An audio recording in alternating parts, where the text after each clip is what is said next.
Deputy స్పీకర్గా ఈరోజు ఎన్నికైన శ్రీ కనుమూరి రఘురామకృష్ణరాజు గారికి మనస్ఫూర్తిగా నా శుభాకాంక్షలు తెలియజేస్తాను. గౌరవ ముఖ్యమంత్రి శ్రీ నారా చంద్రబాబు నాయుడు గారికి, గౌరవ శాసనసభ్యులకు, మంత్రివర్గ సభ్యులకు, ప్రతి ఒక్కరికి నా హృదయపూర్వక నమస్కారాలు. గత 5 సంవత్సరాల కాలంలో కానీ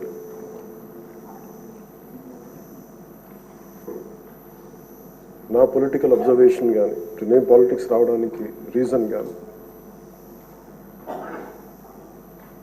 7 దశాబ్దాలుగా మన చరిత్ర చదువుకున్న రైట్ ఫ్రమ్ మన ఫ్రీడమ్ ఇండిపెండెన్స్ మూమెంట్ నుంచి చిన్నప్పుడు స్కూల్లో చరిత్ర చదువుకున్నా కానీ చాలా గొప్ప గొప్ప మహానుభావులు ప్రాణత్యాగాలు చేసి పోరాటాలు చేసి ఈ దేశాన్ని నిర్మించారు, ఈ వ్యవస్థలు నిర్మించారు. ఎక్కడా కూడా to deter criminals into politics.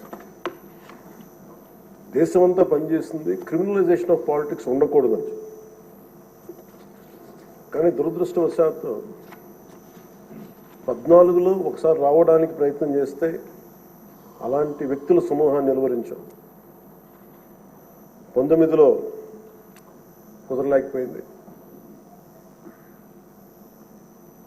19 to 24 అప్పటి ప్రభుత్వం it's an ఎపిటమ్ of criminalization of politics.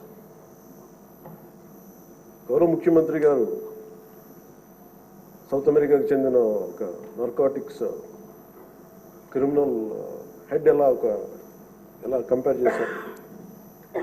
Criminal mind సెట్తో ఉన్న వ్యక్తులు కనుక రాజ్యాన్ని వెళ్తే వాళ్ళు దేనికి గౌరవం ఇవ్వరు, వ్యవస్థలకు గౌరవం ఇవ్వరు, రాజ్యాంగ విధానాలకు గౌరవం ఇవ్వరు, ఎవరైనా బలి చేయగలరు.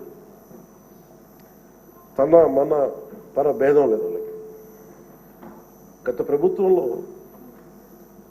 రఘురామకృష్ణరాజు గారు ఎంత బాధించారో చూస్తే, దానికి ముందు వరుసగా చూస్తే సుప్రీంకోర్టు జడ్జెస్ని వదలలేదు, చిన్నపాటి కార్యకర్తల్ని వదలలేదు, ప్రతిపక్షంలో ఎవరిని వదలలేదు.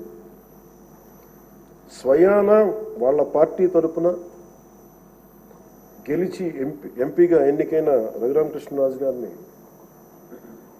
విధానాలతో విభేదించి ఆయన ఎంత ఇబ్బందికి గురి చేశారో, శారీరకంగా, మానసికంగా, అన్ని రకాలుగా. ఒక ఎంపీకి ఒక తీసుకెళ్ళి అరెస్ట్ చేస్తారు, ఏదో ఇబ్బంది పెడతారు, అట్లా ఏదో అనుకున్నాం. కానీ ఆయన మీద ఒక 3rd డిగ్రీ